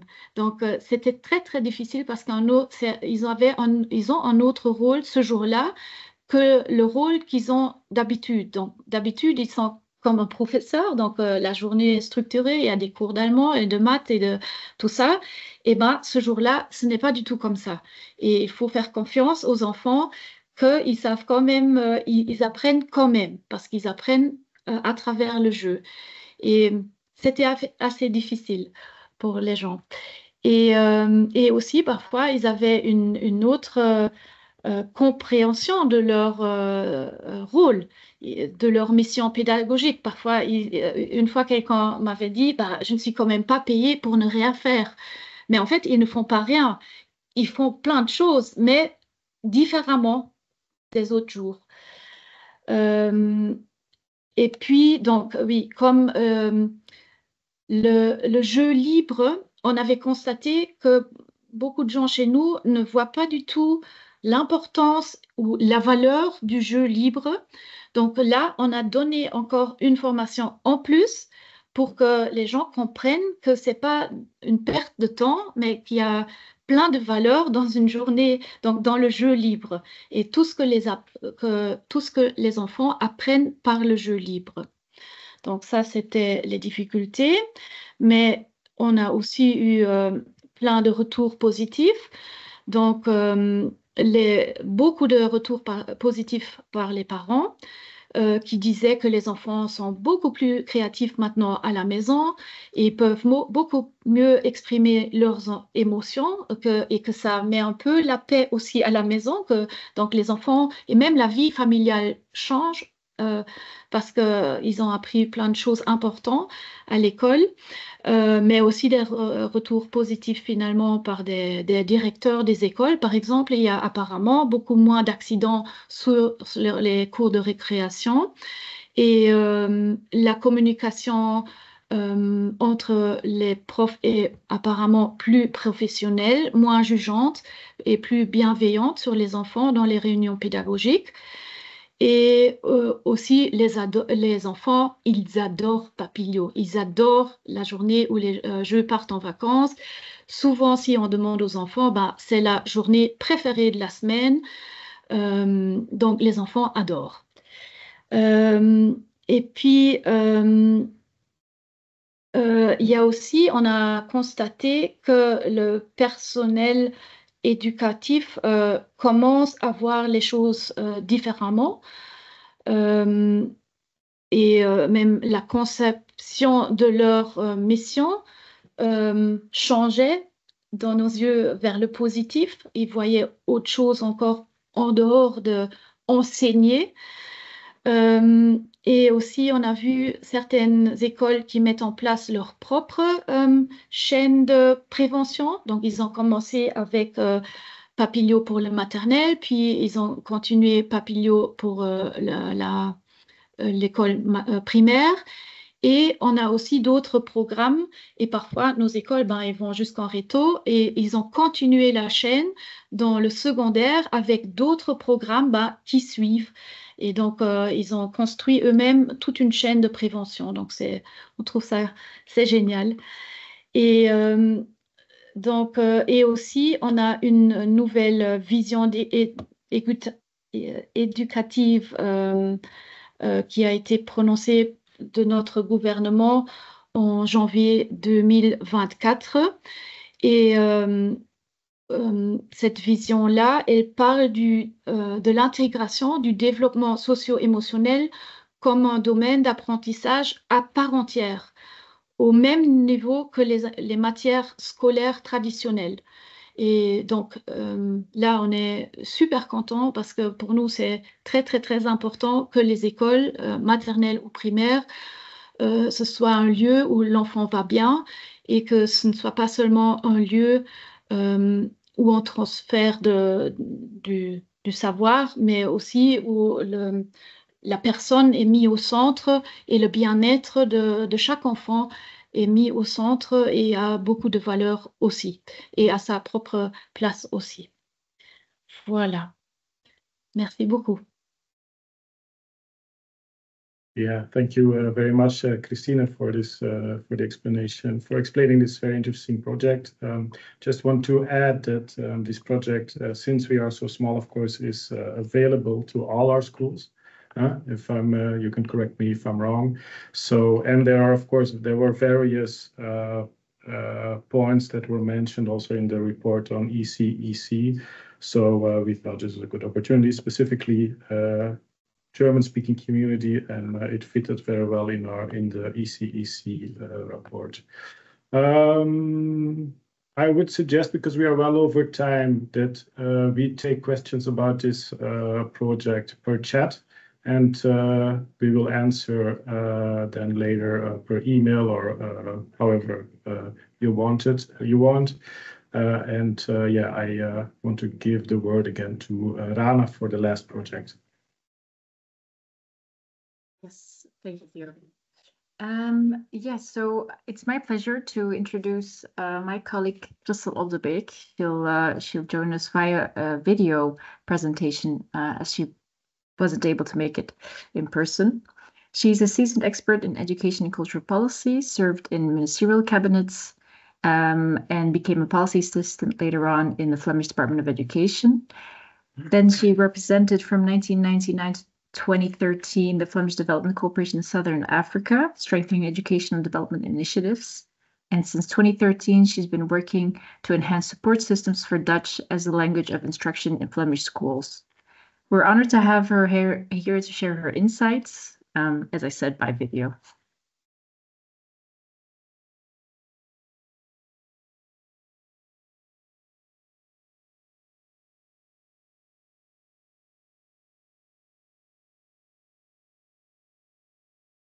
Introduce me. First and foremost, I would like to apologize because I can't join you physically today, but hopefully the slides which I will take you through will give you a current update of the latest koala developments. Koala, why has it been set up? What is its aim and when is it taken? I will also give you the information on the digital koala, and I will also position the koala in the latest developments in a broader educational scope in Flemish education. The koala screening, it's not a test, as you will understand later, focuses on comprehensive listening because it is taken from the 5-year-olds, which is the last year of kindergarten in Flemish education, and this last year of pre-primary is part of the compulsory education in Flanders. Annually and compulsory, all Flemish schools, which are around about 1,500 kindergartens and leading up to around about 37,000 toddlers, are taking part on an annual basis 4 years in a row at this stage in the koala screening. The screening takes place every school year in October and November, and the first time it was recorded was in 2021-2022, so it's quite a recent development. The qualification that our 5-year-old toddlers aim at is, well, not what they aim, but what they perform at, is that 85% of the children perform quite well. They end up in the green phase of the koala. Then we have around about 11% of children who are who are performing in the orange phase, and 4% end up in the red phase. And for the 5-year-olds who end up in the red environment, therefore the Flemish government has developed and makes available for the schools a language integration program in order for these children to be assisted and to be prepared in a better way towards the first year of primary education. So around about 6 or 7 months are still available in that school year in which they perform the screening to increase their knowledge of Flemish, of Dutch, which is the language of instruction in Flanders. All these results for 4 years in a row have been quite stable. So that indicates that the screening in itself is actually quite a stable environment and a stable instrument. The koala has been developed by the University of Leuven by Professor Chris van den Brande and his team of the Center for Language Development. The consequences of the koala is that evidence-informed research on language and toddlers has increased over the last few years quite intensively.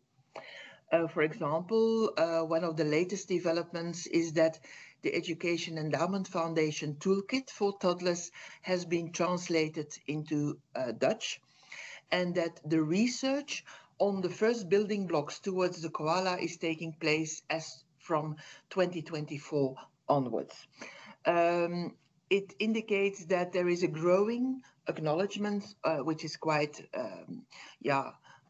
evident, of course, that we have to invest at the highest possible level as from the earliest stages when children enter education, and ideally, of course, also in the years before they enter compulsory education.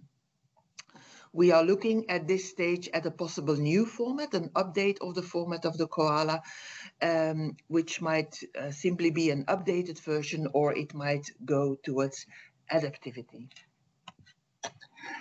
As I said, the koala is a screening, it is not a test.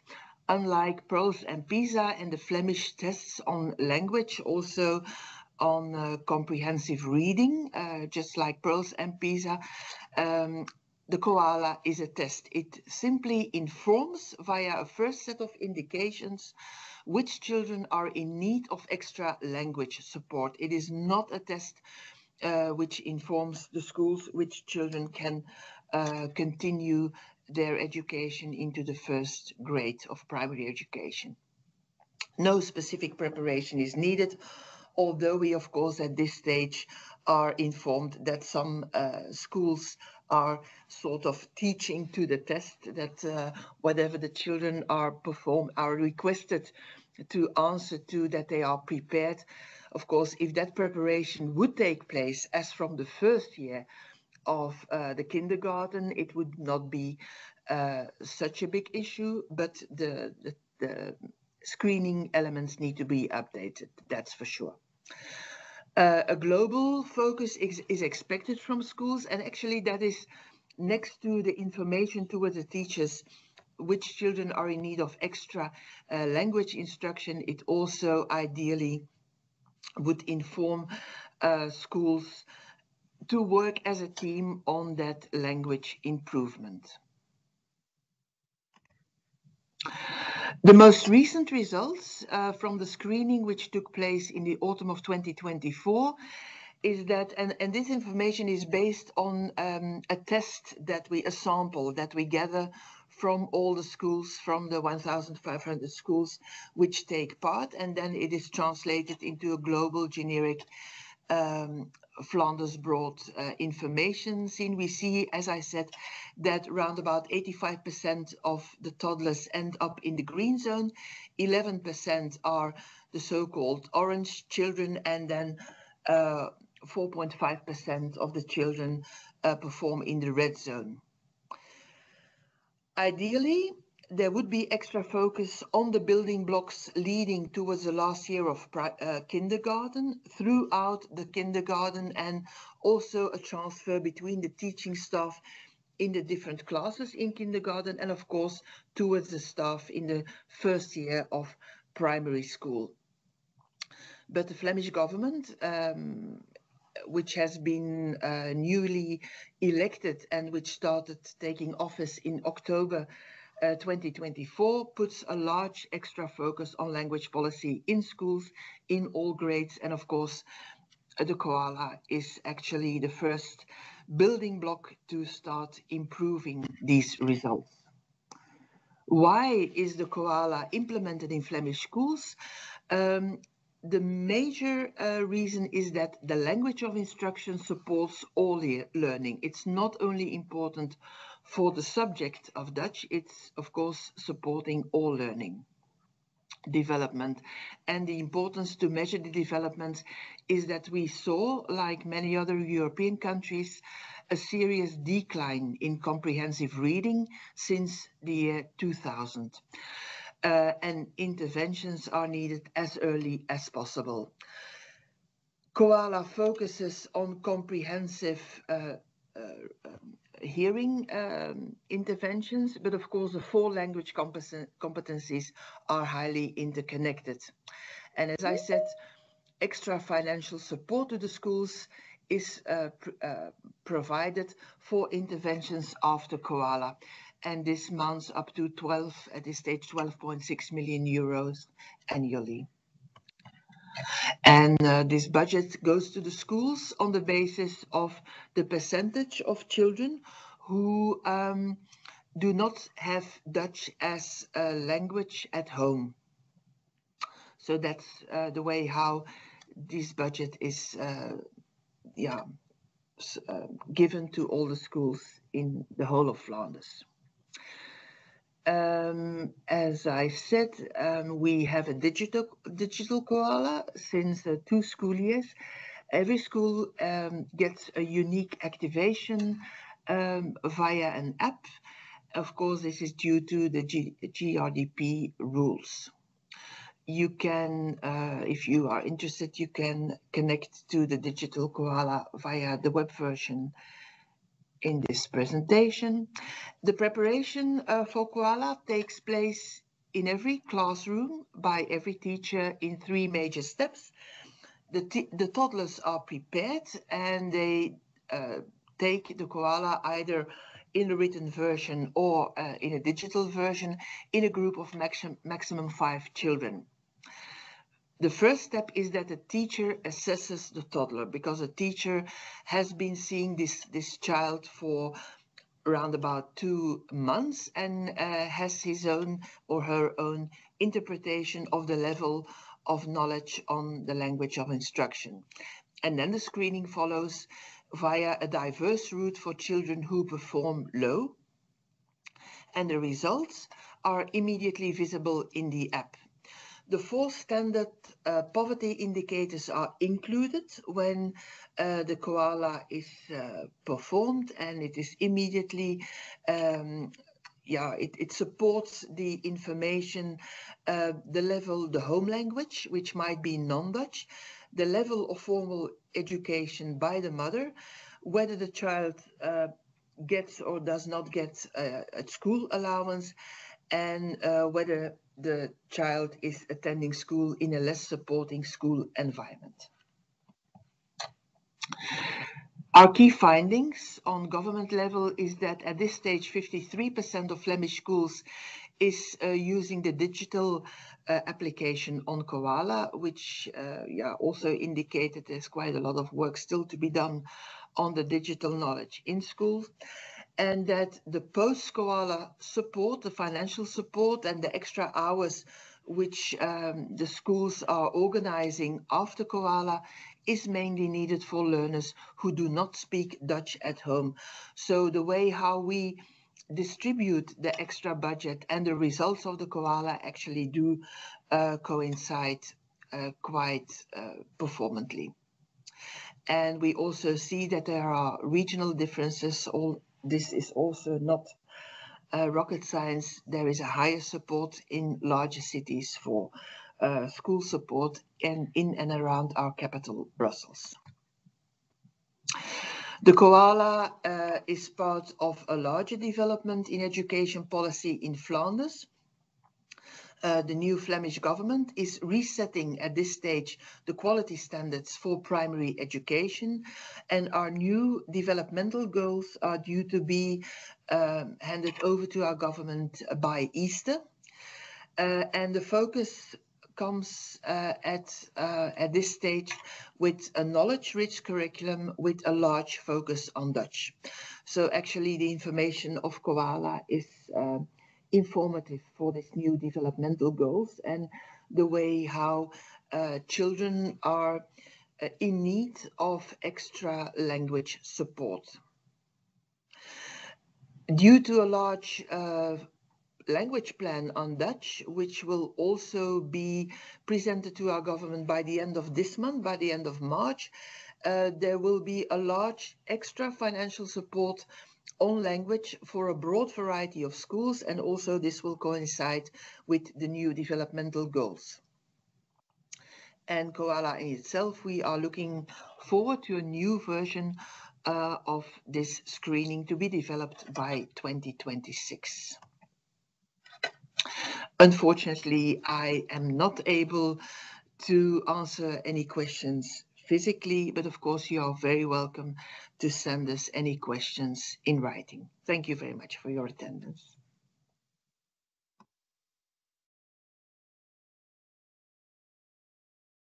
Indeed, thank you everyone for your attendance. I'll quickly go to the conclusions.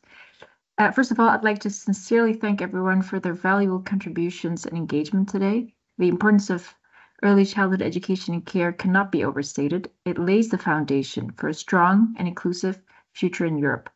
A special thank you to the European Commission for their continued support and commitment. And I'd also like to highlight the importance of the Eurydice network. Its work in providing reliable and insightful data is invaluable for shaping effective education policies across Europe. Thank you all. Yes. Thank you, everyone. Thank you, everyone. And as already said, we will share the presentations and the recording of this meeting. So thank you very much. I think, Neil, you had a little evaluation. Do you put it in the chat, or are we sending it by email? I can put email. I can put the evaluation in the chat, but we will also send another link via email then. Okay. Okay. Okay, so thank you very much, and please, it would be very great if you could answer our little evaluation so that we can take your comments into account for next time. Thank you very much. Thank you.